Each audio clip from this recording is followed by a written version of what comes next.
All right, welcome back.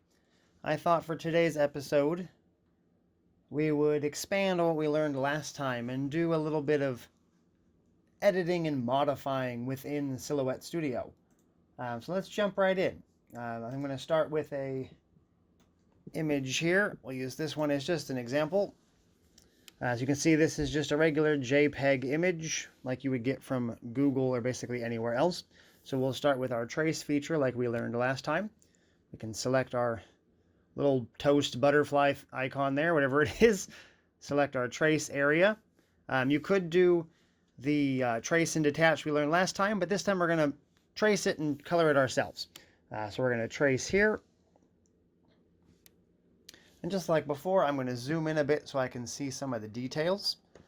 I'm going to turn down the scale here, because like I said, I usually get a little bit better roundness versus the stair-stepping effect. And let's turn our threshold up until we're at a level that we're happy with. I'm thinking somewhere about there. I gotta make sure that my bottom edge here looks pretty good. That when I was a little bit lower, you can see there's a little bit of a stair step right here. It may or may not show once you actually trace, but I usually try to get to a point where things will level out and look pretty nice. Be right about there. And we'll do our trace. And once I've got a good looking trace, I usually just delete my image so it doesn't become a distraction. So now we have our traced image like we learned last time. We're going to take it apart so that we can do some editing. So right click, release compound path. And now you can see each piece is highlighted. So now everything moves independently, so be careful not to move it somewhere you don't want it. I can undo. Let's give him a primary color. Let's go with a nice gray. We're going to give his eyes here. You can either do them one at a time, or if you're going to do multiple of the same color, you can hold Shift and click again. So both outside portions of the eye as a white. And then we can take our centerpiece of the eye here. There we go. And make those black. Oh, I apparently missed over here. Let's do white. And this ring, black. There we go. And our little pupil pieces, I'm going to use them as reflections. I'll zoom in so I can click on it. It's a little small. There. Oh, I double clicked. Come on. There we go. We'll make that white and do it like an anime style and give the little highlight reflection in the eye. And I tend to like the look when they're a little taller. You get like the oval effect instead of a circle. So just a click, drag up. And to make sure they're the same, because my OCD will bug me, I'm going to take the first one that we made and copy and paste it. Remember, you can again do Control-C for copy, Control-V for paste. Or I'm going to hold Control, and I'm going to press right on my keyboard to make a copy directly to the right. And then I can drag this guy over. That way they're exactly the same size and they won't bug me. I'm going to move this guy over just a little bit. Something like that. And now we can do a couple of things depending on what look you want to go for. We can take this little highlight piece and our pupil, and we could subtract this chunk out of it.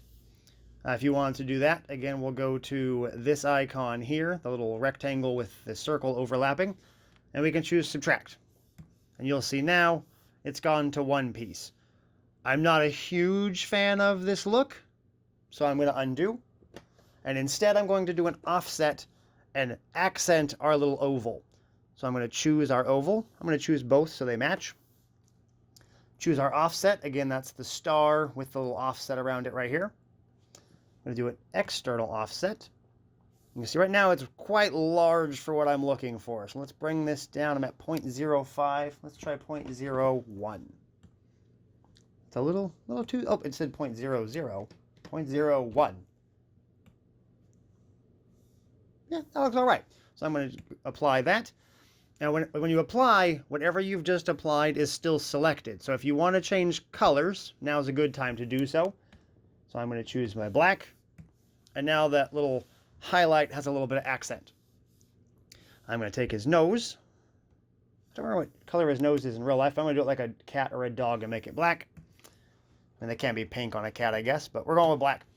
Make his belly maybe a white color. We'll do his little triangle pieces. We'll do those black. I don't remember if they're black or gray in the show. I think they're black. Something like that. So now we have our little Totoro figure here. And I'm going to want 2 of them for what I'm doing today.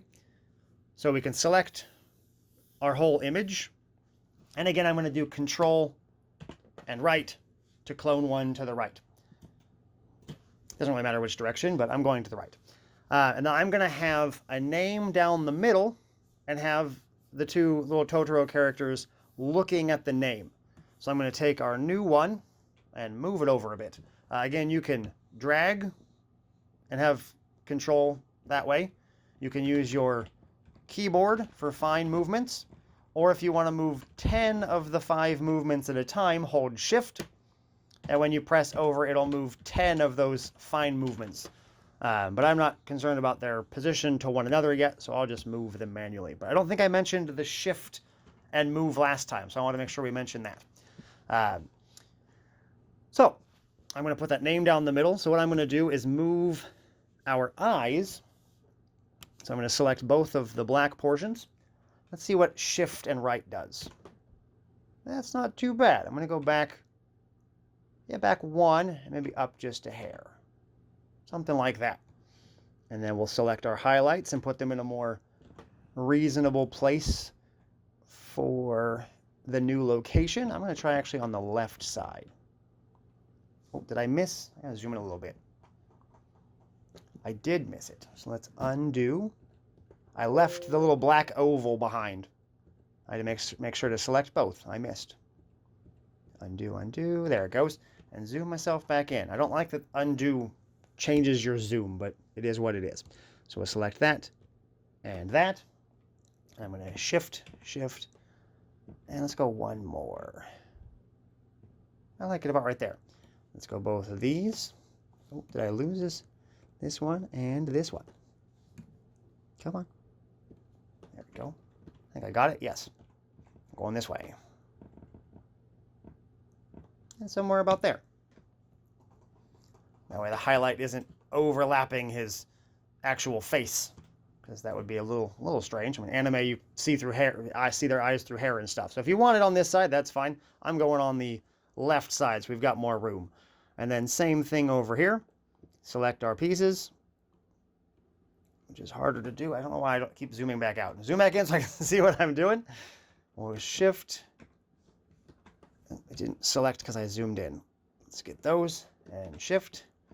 Get them about the same place as we have them on the other side. I think I went up 2. Let's put them up 2.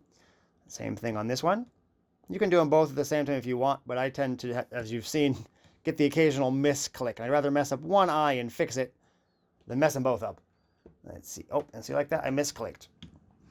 Let me get in a little closer so I can get in there. The black piece, the white piece, and the big one. There we go.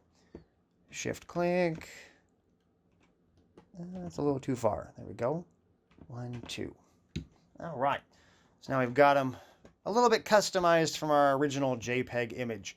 At this point, I think I'm done editing them. So I'm going to group all the pieces of this one. I'm going to come up to the top here and choose our group. That way he's back to being one piece and I stop misclicking him. If you do decide you don't like the eyes or something, you can always click him, ungroup him, move the eye as you need or whatever piece you don't like. And then again, you can group him when you're done, just so you can't mess him up. I'm going to do the same thing on this one. Group them together. And now we have our 2 individual pieces. At this point, I can select both and now make sure that they're lined up. We would want the height lined up. So now they're on the same kind of X-plane this way.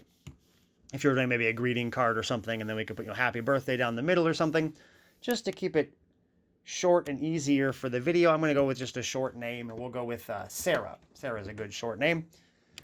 And we'll drag this in. Ooh, this is a very tall font, apparently. What do we have for fonts here? Let me just try our line spacing, not lane spacing. Pull the line spacing in first and see how that looks. I don't hate it. Let's move it down a little and see if we get it closer to the same plane. No, they're kind of looking up. I'm going to go maybe just a hair up. Something like that. We can always move it later. I'm going to give it some color just so it's not so boring and it's easier to see on the video. I'm actually going to move the whole thing onto the gray. That little checkerboard, because I have the grid on, is a little bit harder to see, I think. There we go. So we have our name now. And just so we can learn something else, let's make a little frame around our name. Let's give ourselves a little more room. I'm going to shift click them over twice, shift click them over twice, just so they're consistent. And let's build a little custom frame to go around, in this case, our name's Sarah. So I'm going to pick a rectangle, just drag out whatever size. I'm not making a card or anything specific, so the size doesn't ultimately matter. Say you wanted it, 4 inches tall by 1 1/4. Remember, if the lock is on and I change this to 4 1/4, it's going to scale this to keep our ratio between the length and the width the same. So if you want a specific one, you can unlock it. Maybe we're going to go 4. I think I said 4 by 1 1/4. So let's do 4 by 1 1/4. Again, it doesn't matter. Whatever your project is, they're going to all differ. And then I like to turn the, oops, I clicked. Get off my box tool. I like to turn the locks back on, because otherwise I tend to mess up. Something like this, you wouldn't want to do with the lock off. If I change this to like 5 inches tall, he's going to look really weird because the lock is disabled. So I always go back in after I've unlocked for something and make sure it's locked again. But again, an undo is a quick, easy fix. I'm going to center these together, which again is this one here. We want them centered on that horizontal, or that vertical line, sorry. So that way our name is in the middle of our box. And we could also put it so that it is centered in this orientation again. And like I said last time, to me this doesn't look centered, but sometimes it'll use different reference points. Like you can see on our text box here, to me this distance looks a lot shorter than this distance. So it's centering that text box, which to me isn't centered to the text. So if you don't like the placement, you can always move it manually. I'm just doing shift and down. I'm going to go up 1. That looks pretty good for now, but it's bothering me that the text is so offset. So I've selected my text. I'm going to go up to our text alignment this time and choose centered. That way it's more centered in our box. And then I've selected the box. I want to make like a little picture frame style. So we'll do our offset again, our little star. Let's do, I don't have a lot of room either way. Let's do it internal, since we did the regular offset last time. So internal offset. Let's keep it fairly small. What does 0.2 look like? That is not fairly small. Let's try 0.075. Again, this would be easier if I had specific scale in mind. That looks better to me. So then we're going to do something we didn't do last time. At least I don't think we did. I'm going to select the color for my outside. And I want this outside piece to be like a picture frame. So I'm going to remove or subtract this inner bit. So we have to select the line of the inside piece and select our outside piece. And then we can go to, again, our modify tab, the little box and the circle, and choose subtract. And what that has done is, like we said last time, is it's pulled that top layer and deleted it from this lower layer. So now we have this box with nothing in the middle. So now I've got a nice little box around Sarah. And then just as a last piece to make this a little more interesting, I think I'm going to put a corner, something interesting on the corner as a little decoration. Obviously I did a heart recently for something, so let's do a star. I just want to draw out a little star, make it kind of vertical. I don't like that you can't shift lock the star because I want it vertical. That's kind of a little bit of a guess. And I'll pull this in because I want a more kind of traditionally drawn star.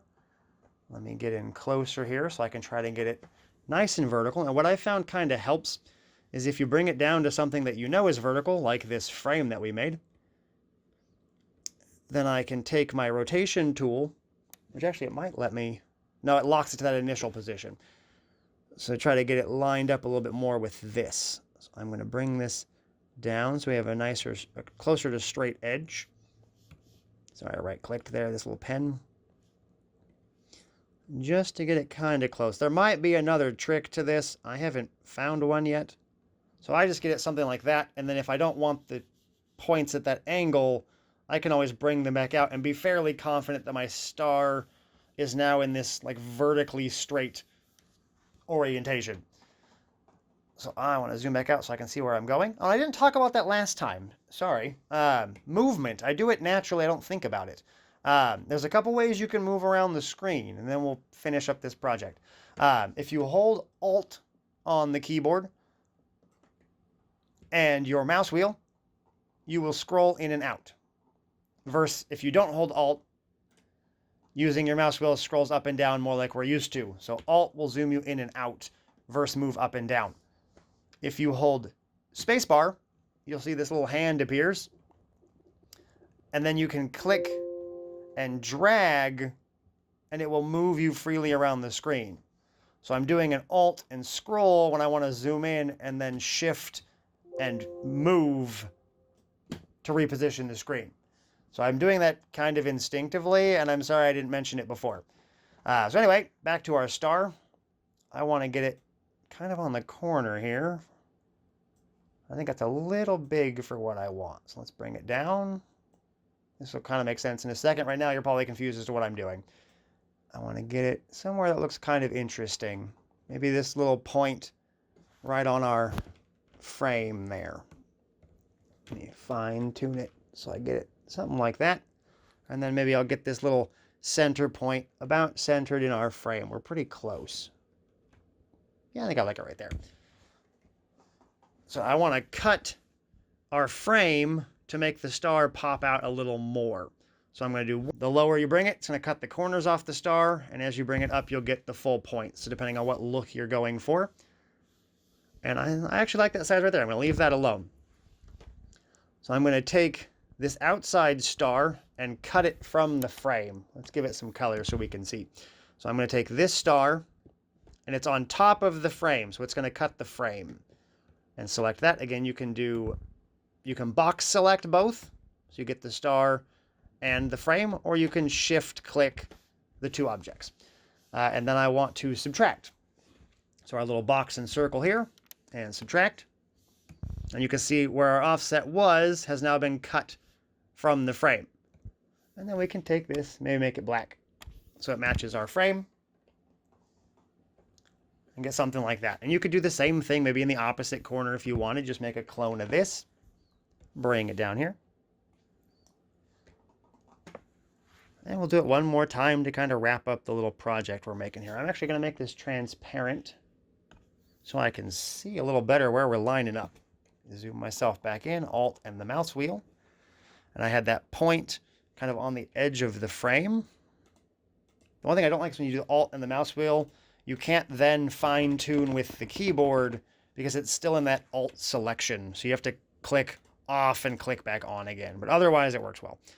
Let's get that lined up in basically the same place. It looks pretty much centered to me. And then do this, and our offset will be the same as last time because we haven't changed anything. So we'll go offset. The only thing we have to do is change it because we went to the pointed star. So we want to go pointed and bring this up high enough that we get our points back. And we can apply that. I like to give it color when I'm doing subtractions, just because it makes it very obvious as to what's on top. Because if our frame was on top, if we bring it to the surface here, and we cut it this way, the chunk is going to be missing from the star instead of from the frame. So let's undo that. And so we can see very clearly this white star is on top of the frame. So shift click that. We can go one more subtraction. Oops, what did I just click? Oh, I did the wrong side. Subtract. And give our star a color. Something like that. And so now we've got our little, we didn't do much customization to them because I didn't want to overwhelm anybody.